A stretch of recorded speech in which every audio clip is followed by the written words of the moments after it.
Falling in love with Willow during the first snowfall of 14. Hating Willow on the day the snow disappeared in 24. 10 years, love melted like snow. When she asked me to marry her, I finally let her go. Roles reversed, extreme switch.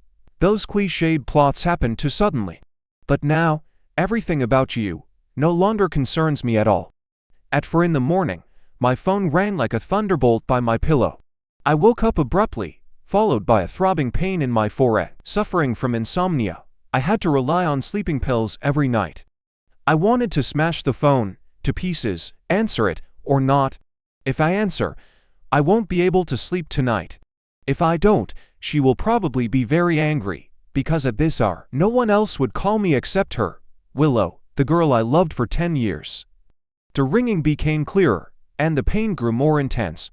I stared blankly at the ceiling, feeling the rhythmic throbbing at my temples. Thinking of the word 10 years, I stopped hesitating. One hand covered my forehead while the other answered the phone. "Can't you see my WeChat messages on the other end?" Willow's tone was cold with a hint of anger, as if I had done something wrong. "Sorry, I was asleep." "Well, go back to sleep then." Then she hung up the phone decisively. The headache eased a bit. I sat up, lit a cigarette, and checked her messages. There were only 3, all very clear. "Come pick me up." Then she sent an address. "Where are you?" A few simple words, colder than the winter wind in Beijing. I got dressed, went downstairs, and sat in the car with a cigarette in my mouth. It felt like plunging into an ice cellar. Beijing's winter is not gentle. To me, it was like a beast that would tear holes in your clothes. I drove to the destination, a hot pot restaurant. It seemed I couldn't park on the roadside. After hesitating for a moment, I turned on the hazard lights and went into the restaurant. Amidst the noise, I saw Willow Ann frown the next second.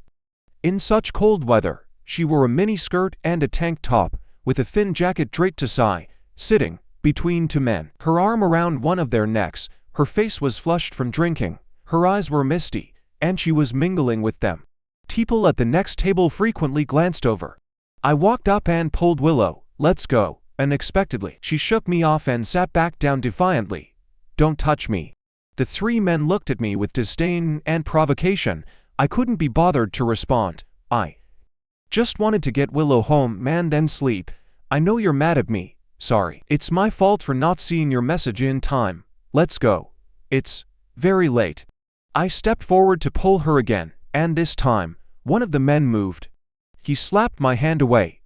"Hey, who the hell are you? Don't you dare touch her. Watch your mouth." I glared at the man, but he seemed to want to provoke me further. Turning to talk to Willow, "Is this the guy you mentioned?" Willow laughed, leaning forward and back. Yes, he's George. I told you, no matter when I call him, he will definitely come." "Oh. He Tilda is your little servant, but he's not very punctual." They all burst into laughter, and Willow clung to the man beside her, her expression ambiguous. "So, did I win the bet?" "Sure. What reward do you want?" Saying that, he put his hand on Willow's thigh, but she didn't react, leaning softly into the man's embrace. Seeing Willow like this, a trace of darkness flashed in my eyes, but I walked forward without hesitation, staring at the man's provocative eyes, and said word by word, "Take your hand off." The man sneered, squeezing harder, leaving red marks on Willow's fair thigh. "Who the hell are you? And who are you to her? You have no right." I glanced at Willow again. Her eyes were bright, smiling. I understood what she meant. She was enjoying it, enjoying the feeling of being defended, also expecting the men to fight for her like animals fighting over prey. She succeeded. In the next second, I grabbed the man's collar, and with all my strength, punched him, then slammed his head onto the table. His friends reacted, one kicking me, sending me crashing into a leftover hot pot on the next table. The boiling water scalded my back, but under the adrenaline, I felt no pain. Kicking that dirty hand guy again. Willow had long covered her mouth in surprise and stepped aside. The boss also came to stop the fight, but there was no way I would back down in a brawl. Just pick one and beat him up hard. It wasn't until the boss yelled about calling the police that I let go of the man's collar. He had already been beaten into a pig's head, his face swollen, I was not much better, although. My face wasn't hurt, my head was full of lumps, and my back was burning. But they wouldn't dare call the police, no one would benefit. I spat out a mouthful of blood and pulled Willow away. You bastard! You hit really hard, the man, though swollen like a pig, still sneered disgustingly. Behind me. Let me tell you, no matter what you do for her, she will never like you. Understand? Simp. The drive home was silent. Willow, draped in my jacket, stared out the window, lost in thought. I glanced at her, wanting to say something, but the words caught in my throat. The atmosphere was awkward. I licked my split lip and turned on the radio. Welcome to FM 19. Next up. We have a song recommendation for you. Turn it off. Willow didn't even look at me, apparently annoyed.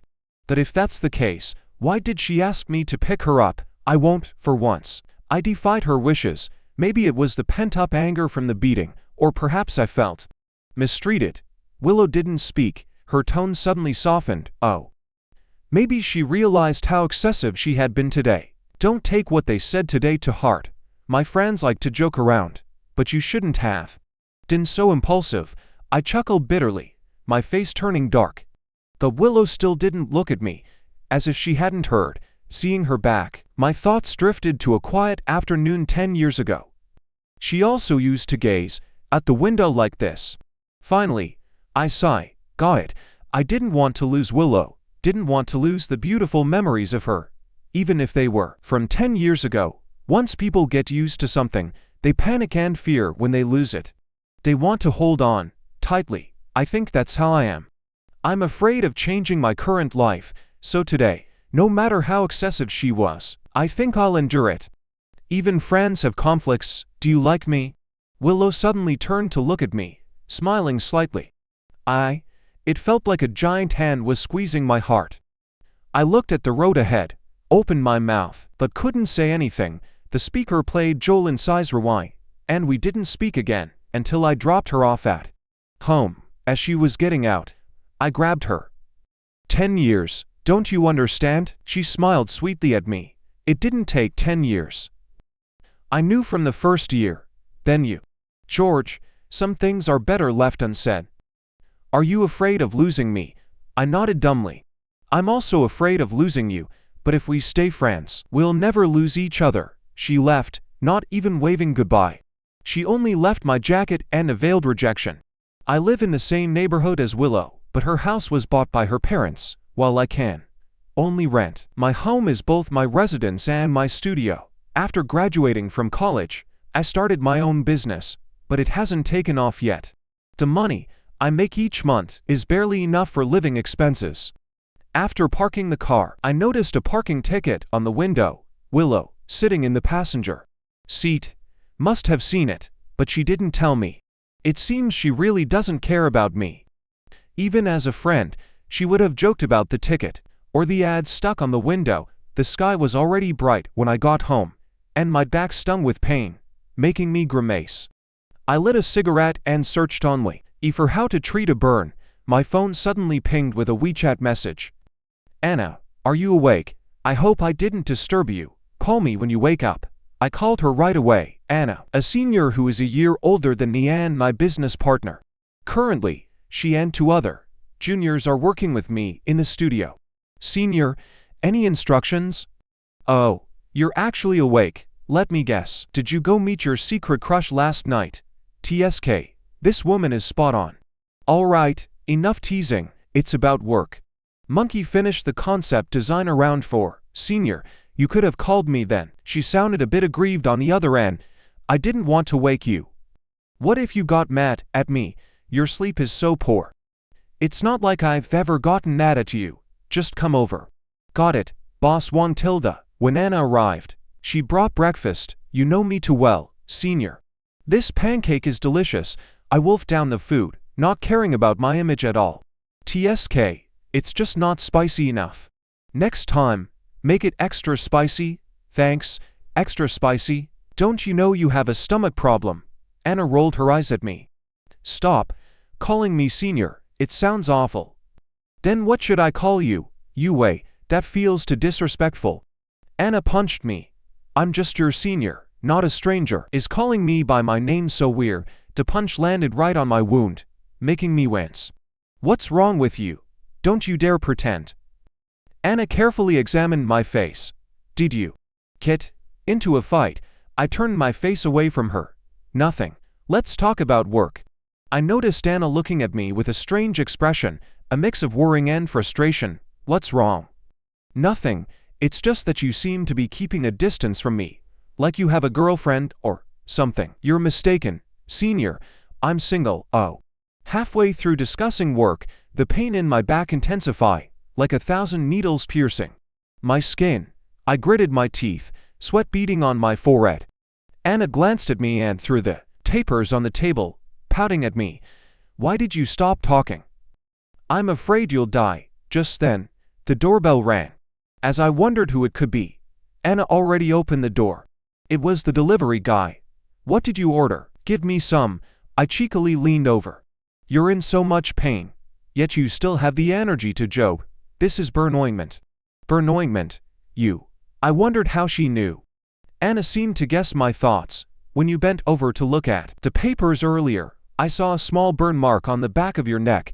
Normally, that spot wouldn't get burned. What happened? And you didn't even notice. Now you're sweating all over. I guess such a small burn wouldn't cause you so much pain. She opened the ointment. So, take off your shirt. What? Take it off. The cool touch on my back finally brought some relief. Thank you, senior. I weakly expressed my gratitude. Anna didn't say anything, just focused on applying the ointment. The next second, my phone rang. It was Willow. I was stunned for a moment, then answered. Where are you? At home. Willow's tone was still emotionless. I can't sleep. Let's go eat. There's a great sukiyaki place. Eat. How about later? I'm in a meeting. What do you mean?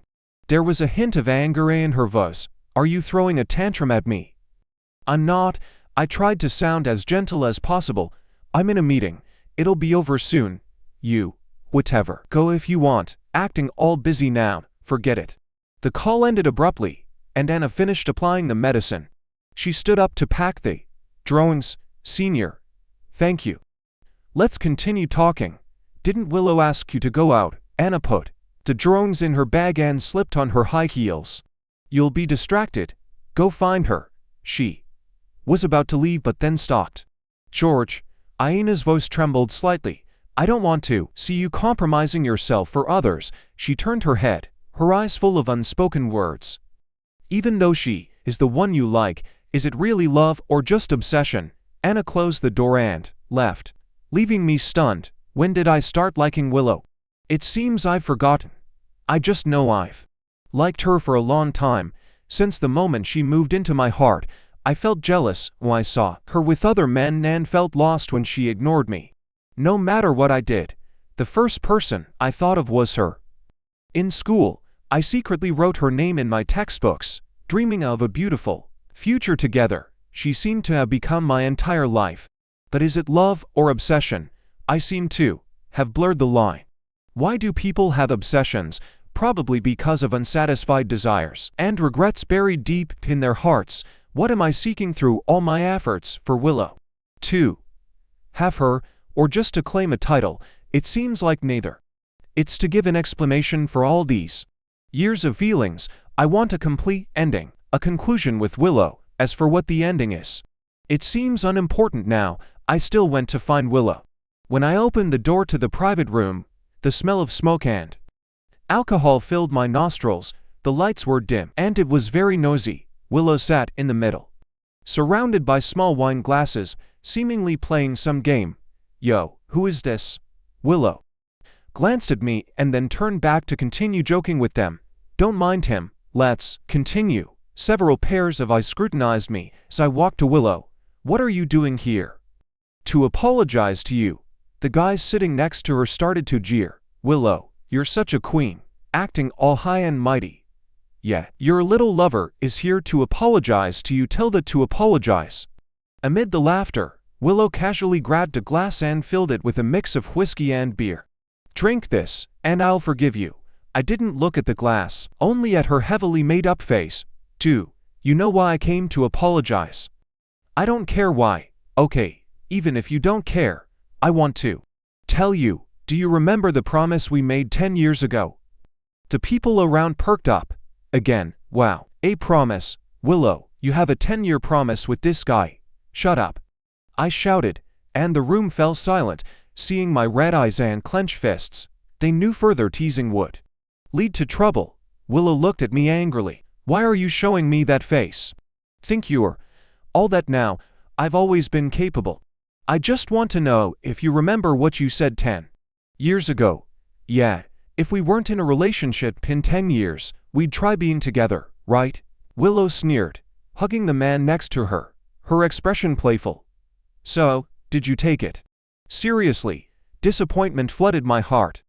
In this small, gaudy room, our 10 years seemed like a joke, making me feel ashamed. Did I let go?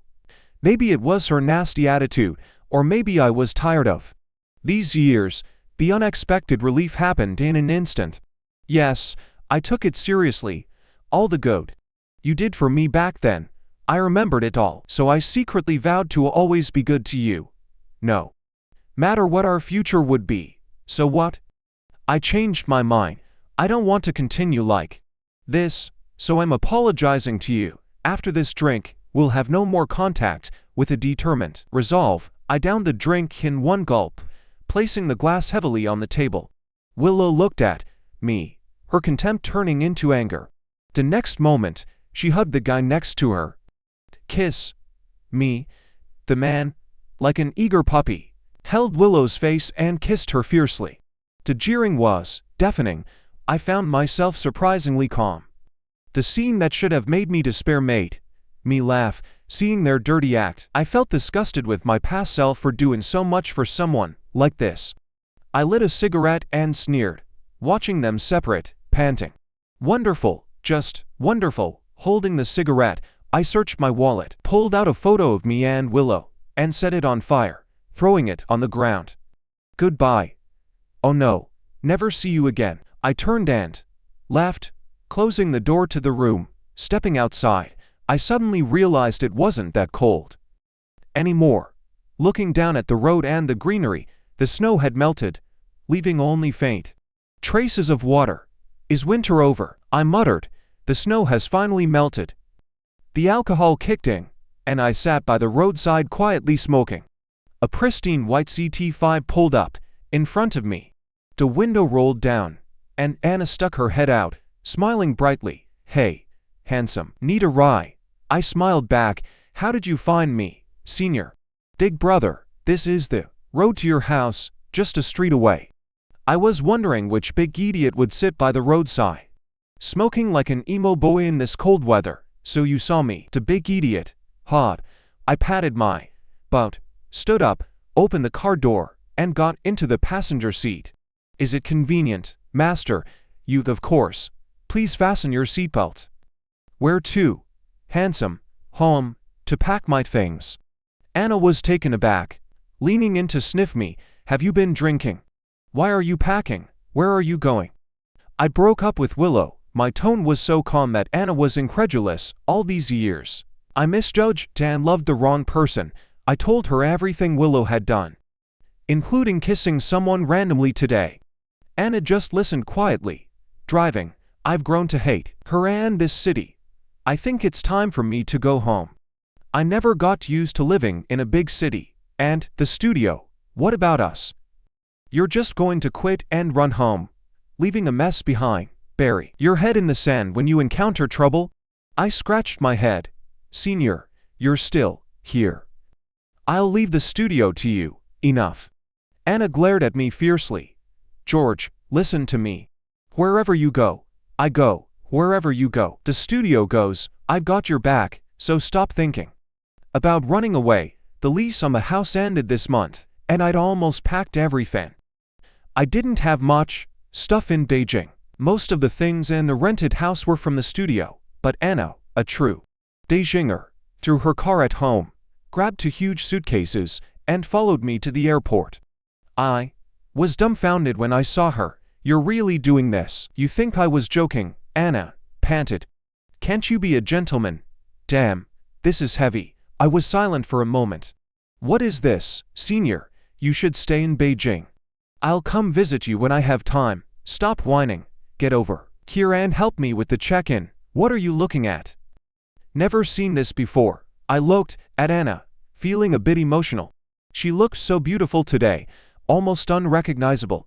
We had always been polite yet distant to each other, and I had never really looked at her closely. Today, she wore a cream-colored coat and camel high heels, her slightly curled blonde hair cascading over her shoulders. Her tall, slender figure was dashing and elegant. Her eyes, both charming and cool, paired with her distinct features, gave her an aloof air, and her words were particularly bold today. Even on the plane, I was still in a daze. How did things get so strange between me and Anna? I've never been to your hometown. Anna gazed out the window at the clouds. I've lived in Beijing all my life and rarely been elsewhere. Don't overthink it. I'm just taking a trip to clear my mind. As for Monkey and Big Yellow, they will stay in Beijing.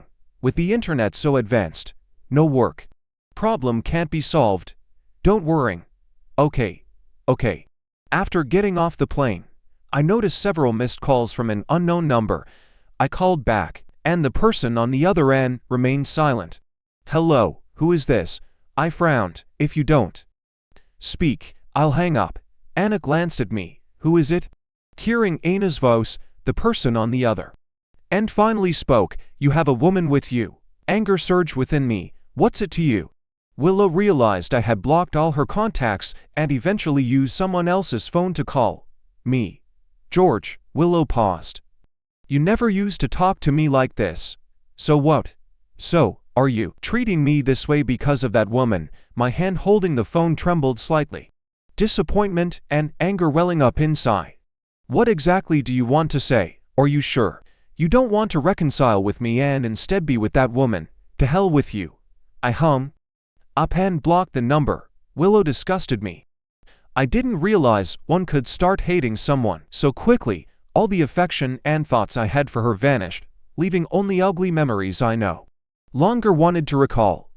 Anna stared at me in a daze. Was that Willow? Yes, I blocked her. Do you regret it? I grabbed Anna's suitcase. Regret? Not a bit. She's just a burden. I made the right decision to leave the past behind. I feel so relieved. Let's go home. It wasn't until I brought Anna to my doorstep that I realized. Damn, why did I bring a woman home? This isn't right. What kind of relationship do I have with Anna? It's purely revolutionary. Friendship. We weren't close enough to bring her home, right? This is so inappropriate. Standing at the courtyard gate, I turned to look at Anna. Anna blinked her big eyes at me. Senior. What? I originally thought of getting a hotel for her but suddenly remembered. Damn, I live in a village. I facepalmed. Nothing. My house is a bit shabby. You might not be used to it. How about no need? How could I not be used to it? My family used to live in the countryside too.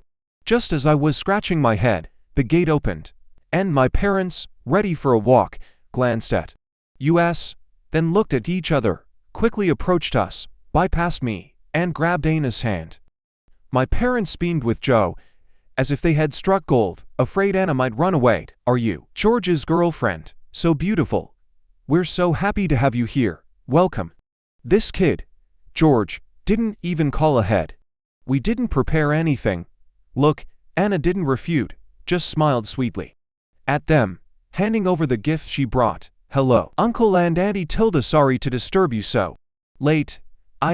Don't say that. You're not disturbing at all. You're like family now, no need to bring anything. I stood there, speechless. The world mocks me while I stand alone. 13. I stepped forward, smiling awkwardly. Mom, Dad, Anna is not. Ow. Anna stepped on my foot with her heel. Not what? My parents glared at me, waiting for me to continue. She just came back with me to discuss some business matters. That's why we didn't notify you in advance. After my parents' enthusiastic hospitality, including offering to cook a late-night snack, we finally awkwardly stood in my room. I was speechless. Anna cleared her throat. Ow. About that, I understand. I understand. I pulled out a quilt from the cabinet. I'll sleep on the floor, Anna blushed and glanced at me. I meant, can you step out first? I need to take a shower and change into my pajamas. I immediately slipped out, heading to the living room to devour some fruits. Mom asked, tell us honestly, how did you find such a beautiful girlfriend? Honestly, I don't think you deserve her. What do you mean, I don't deserve her? I'm handsome and talented, a true hero, who travels the world. I definitely deserve her. Yeah, right. Dad looked at me disdainfully. You must have something on her. I was speechless. Just then, a message popped up on my phone. Fine, George, you're heartless. Since you did this, don't regret it. I'll never talk to you again, and you'd better not come begging me. She never messaged me this frequently before. What does she mean by this? I replied with a single word, scram, and blocked the number. Entering the room, I still felt a bit awkward. Anna was drying her hair. Maybe I should sleep on the floor, Anna said, feeling a bit embarrassed. No need, senior, you're a guest, but why? Pretend to be my girlfriend. Just wanted to make your parents happy. You've been single for so many years, of course, they're worried. Besides, it's no big deal for me to pretend. That's reasonable. Thanks, senior. I'll treat you to a meal tomorrow and give you the bed. Then I won't be polite. Anna lay down, and I turned off the light and lay down too. Are you asleep? Anna asked softly. No, I'm not. Can you tell me how you fell for Willow? Why bring her up? It's a mood killer. I'm just curious. All right then. I lay there, staring at the ceiling, as did Anna, blinking and waiting for me to speak. This is also Willow's hometown. We met in high school. Memories, like shadows, always come with a layer of filter when you recall them. In high school, my family was poor. While others ate lunch in the cafeteria, I would eat near the abandoned washroom on the fourth floor, with spicy sauce and pickles on bread, always the same old combo.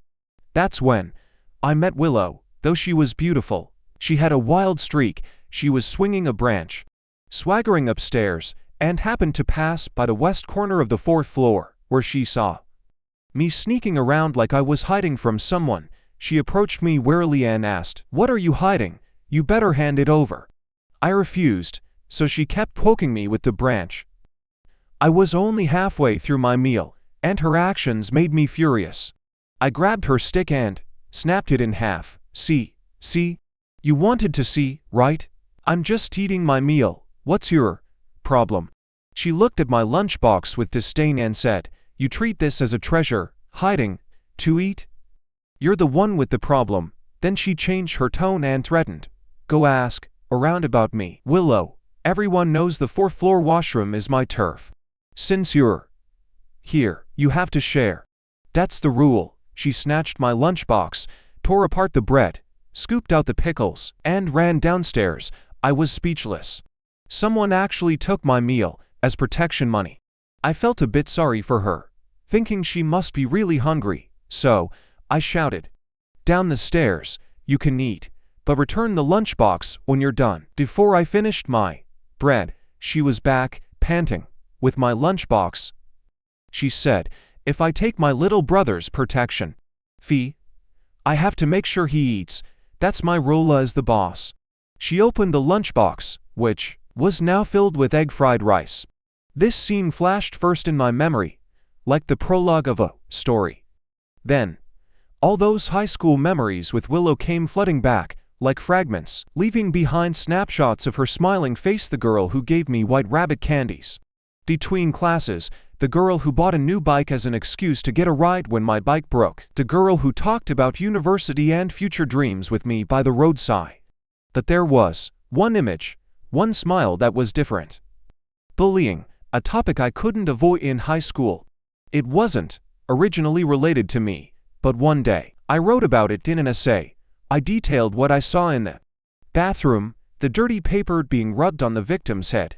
After the teacher read my essay, she called me to the office. I saw the bully being scolded by someone else. She pretended to talk to me about other things, but quietly asked if the person in my essay was the bully. I nodded, cautiously. I thought nothing would happen, but after class, I was cornered on the playground. I continued. That day, after they beat me, fracturing my leg, and were about to drag me to the bathroom to do the same, Willow appeared, still to wild her, swinging the branch. She said, "My little brother is under my protection. If anyone touches him, I have to step in. That's the rule." I stared at the dark ceiling, the blurry memory refusing to clear up, but I tried to recreate the scene as best as I could. She was just a girl. The branch was snapped again, and she was dragged into the bathroom in my place. Unlike the bow, she came out looking unscathed. Willow stood in front of me, smoothing her messy short hair, and said, "I told you, you're under my protection. You must have thought they defeated me, right? I was pretending to be weak. Ha, got you." I knew she was just pretending to be tough. She always liked to act like the big boss in control. Anna asked, "And then they were arrested and, I heard, even sent to jail." Willow told me this while I was bedridden at home, recovering. Anna kept asking, "Anything else?" She took care of me in school and was a pretty girl. After that incident, we were both ostracized, so she stuck to me every day. We played during breaks, walked home together, and ate by the washroom. Having a pretty, kind girl protect you during adolescence, how could any guy not fall for her? So I confessed, but she lightly rejected me, saying I only liked her because I was young. She said if I still liked her in 10 years, she would agree. Oh.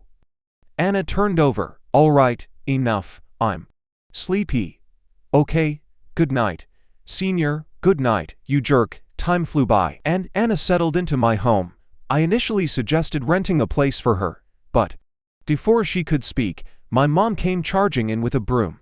"Get out, if you want ZU to move out. We'll sever our mother-son relationship." "Father-son too. I don't have a dumb son like you." So, Anna and I started a countryside life. After work, I took her to the fields, telling her stories from my childhood. Anna was very comfortable here. In Beijing, she ate out or ordered takeout every day. Here, she enjoyed 3 clean, home-cooked meals daily, with a variety of new dishes. She even gained 2 pounds, leading to morning runs together. Life became interesting. Time with Anna was relaxing and pleasant. However, I couldn't admit one thing. I gradually developed feelings for Anna. I despised myself. There should be a gap between relationships. Even though I fell out of love with Willow quickly, it's too soon to develop feelings for Anna. I kept my distance, never crossing the line or expressing these feelings. It's a desecration of my feelings and unfair to Anna, so I kept it buried. But our peaceful days were disrupted by Willow's reappearance. When Nana and I returned from our morning run, we saw Willow getting out of her car. She took off her sunglasses and looked Anna up and down. "George, you're replacing me with this woman." I laughed in anger. "Replace you? Seriously, do you even deserve to be replaced?" Anna crossed her arms, not getting angry, and stood in front of me. "So, you're Willow. What, am I famous?" Willow stepped closer, not backing down. "No. I'm just curious, if you didn't value your relationship with George, why come all the way here now? First, we've known each other for over 10 years. Who are you to interfere in our affairs? Second, this is my hometown. Can't I come back? Sorry, but George's business is my business. He doesn't want to see you, right, George?" I nodded and pulled Anna closer. "First, this is indeed your hometown. Whether you come back or not is none of my business, but this is my doorstep. Why are you hanging around here? Second, she's not an outsider. You can leave now." I started to walk away with Anna, but Willow called out, "It's okay, George. I admit I went too far before. I understand you're angry now, but our 10 years together can't be undone by a little hiccup, can it?" I smiled. "Get lost." Willow frowned. "Are you serious?" "I'm very serious, and I'm done wasting words with you. Just so you know, seeing you disgusts me." Willow lowered her eyes, looking very dejected. "Can we talk alone?" "I don't have time." Before Willow could say more, I dragged Anna back home. Anna and I seemed to have a mutual understanding, as we didn't mention Willow's appearance at all. Until the evening, when I checked my phone and saw a message. It was from Willow. She had sent a photo, her legs dangling in the air. It was the local water tower she had climbed up, just near my house. The water tower was high enough to be fatal if one fell. If you don't come, I'll jump, I sneered and replied. Whether you jump or not is none of my business. Let's end this. George, before I could block her, she replied instantly. Let's clear things up, just you and me. Holding the phone, my brain was bombarded with memories and the pain she had caused. But I hesitated. Finally, I reply, we really have nothing to talk about. Actually, I have my reasons. I didn't stay with you because I have cancer. If you don't come, I'll really jump. I don't have much time left anyway. I was dumbfounded. The evening breeze brought a slight chill as I donned a jacket and headed to the water tower. With a cigarette, Willow stood there, holding a branch, staring at the distant fields. George, you came. She turned, tears still wet in her eyes. I didn't want to look at her, focusing instead on my hand holding the cigarette. Nice ring. Did she give it to you? Willow stepped closer, looking at my hand. 10 years together, and she's more important than me. You're sick. I stepped back and took a deep drag. I like the ring, and I like her. That's the truth. I blew smoke into the air. Remember, you taught me to smoke, but then you quit. To be honest, I thought I liked you for these 10 years, but it wasn't love. Willow choked up. Then what was it? Dependency, comfort in the status quo, not wanting change. Back then, you protected me, telling everyone I was your little brother, your person. Touching me meant touching you. But thinking back, you were the big boss, and I wasn't the only little brother. You must have had many, some for long, some for short. I followed you for 10 years, got used to obeying you, to your attitude, because I thought I was pursuing you. I did many things willingly, thinking it was deserved. I looked at her coldly. Maybe I liked you during those 10 years, but you treated that affection like garbage. You said you knew I liked you in the first year we met. Why didn't you reject me? That's what I'm most curious about. Because, she paused for a long time before saying, because you were my last fallback. Last fallback, yes, George, you were my last fallback. She lifted her head, looking at me earnestly. Let's get married, George. I laughed out loud. Willow, you're insane. She hugged me. George, don't push me away. Willow, let go. I don't want things to get ugly. I won't. You used to love me the most. Why are you doing this? I'm even proposing. Just forgive. Emmy, I pushed her away, adjusting my clothes. You said you had cancer. I don't want to insult you, so let's keep some dignity. I'm leaving. Willow grabbed me, suddenly laughing. Haha, I don't have cancer. I lie. Fooled you again. I sneered and shook her off. I expected as much. I turned to leave, but Willow clung to my coat. Have some decency. Last fallback. Stop saying disgusting things, Willow. Seeing you now makes me sick. What? You treated me like dirt before. And now you're playing this game. You only love yourself and care about your own interests. Kissing a guy you met 5 minutes ago in a bar. Then proposing to me. I looked at her and said, clearly, I wish what you said was true. Cursing yourself like this. No one can save you. Willow, remember this. I don't like you anymore. Not anymore. Got it? I didn't give her another glance. And walked away, only hearing the sound of the branch breaking behind me.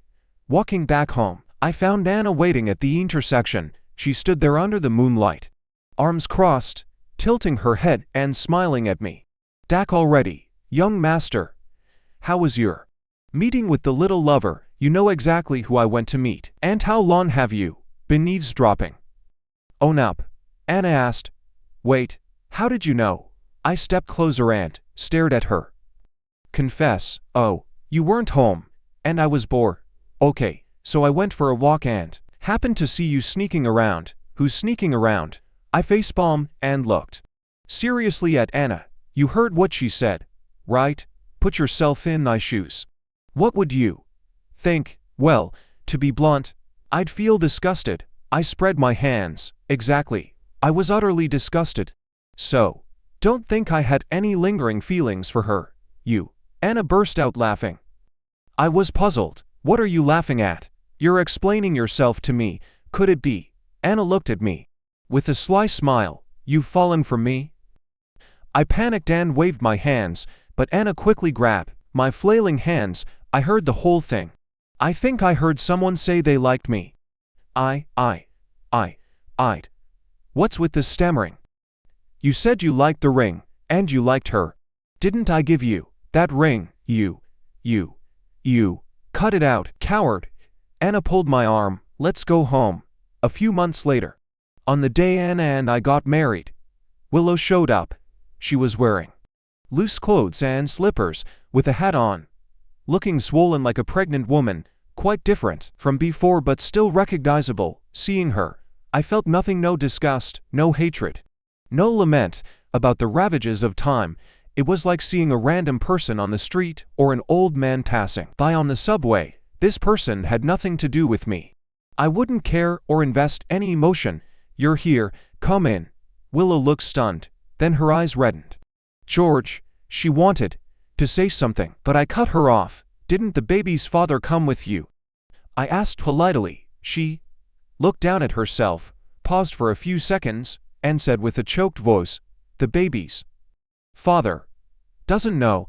I thought to myself, damn it, just say he's busy or something. Now it's awkward for everyone. Just don't make a scene at my wedding. I beg you.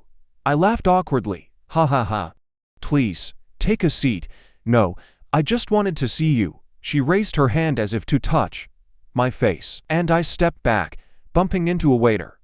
Oh, sorry. I quickly apologized, thinking of an excuse to send her away. You're getting more handsome, and look at me now. I thought, who cares about your looks? This isn't a movie. I know you don't want to see me. I just wanted to apologize. A friend nearby saw what was happening, knowing my history with Willow, and rushed over with a mocking tone. Oh, who is this lady? He glanced at her and continued. How many months along? Little girl or beau? I whispered. This is Willow. Get her out of here. Don't let her cause trouble. Ha ha ha. You chat. I'll be back. Dizzy day today. With that, I turned and walked away, heading straight for my wife. Soon after, the wedding began. After the ceremony, Anna and I started toasting the guests. My friend suddenly came over and whispered. Willow left. Looked really sad. Huh? I was busy toasting. I felt no ripples in my heart, as if a fly had been buzzing in the corner and then flew away. My happiness was right here, in front of me, and Willow. Everything about her had nothing to do with me.